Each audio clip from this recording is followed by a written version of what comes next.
My next guest is a guy whose career is dedicated to love. He's a romance enthusiast who can be seen pairing up singles alongside Patti Stanger on the hit Bravo show, The Millionaire Matchmaker. Welcome on the phone, David Cruz. How are you? Hi, thanks so much for having me. I'm so happy to be here. I'm happy you're here. Wish you were here in person, but we'll make do. David, you and you and I were talking on the phone, I guess it was about a week ago, and you said that there's no more phoning it into the bedroom after this 50 Shades of Grey phenomenon is out. What did you mean by that?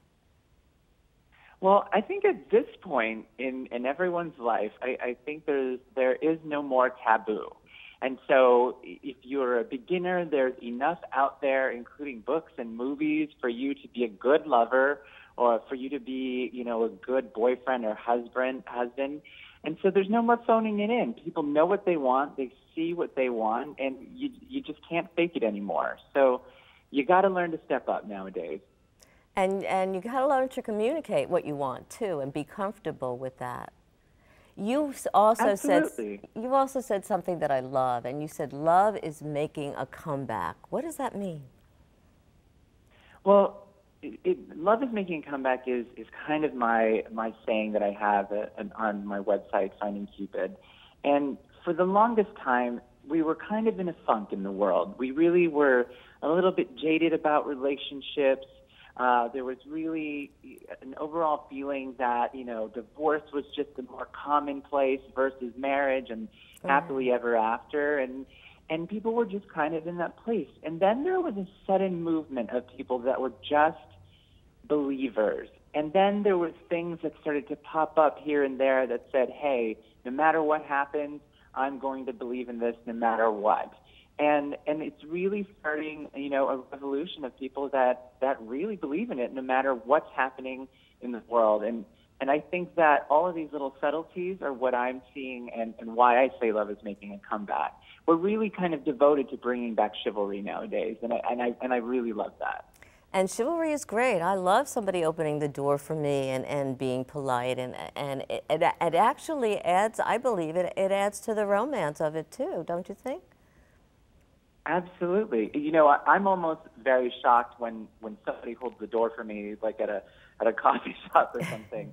But I'm even more shocked when somebody, is very nice, or I hear some of my clients say, I called her the next day to say thank you, or I sent them a thank you card, or I sent flowers the next day. Instead of doing things that were almost challenged by, like sending a text or writing an email. So I really feel like we're really trying extra hard to be part of that phenomenon of bringing love back into everyone's life. With this phenomenon of 50 Shades of Grey, how do you believe it's affecting dating and matchmaking and certainly your website and the people that are on it? What are you seeing? Is there any difference?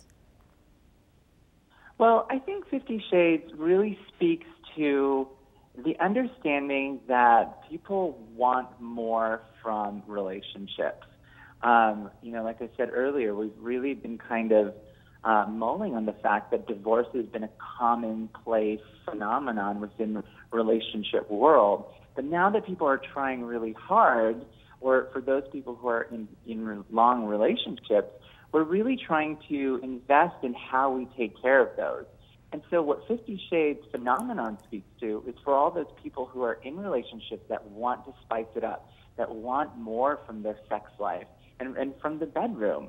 I think that 50 Shades speaks to a grander voice of a woman saying that it's okay for women to love sex in their life and for them to communicate the things that they want as far as desires and possibly fetishes, and that's okay, because men have had those for a very long time. I think it's okay for women to say that as well now, too.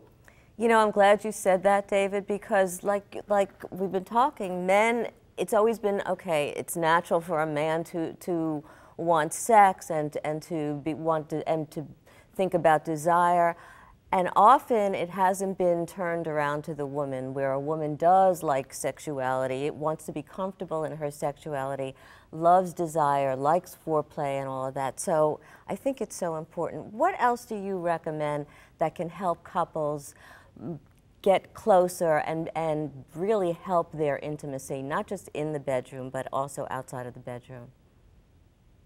Well, I think, you know, going back to the age-old way of communicating, I think that that's a turn-on, I think, for almost anyone. I think we've become so used to how technology has replaced, I mean, it's made it easier for us to communicate, but it's really replaced the emotion involved with communicating.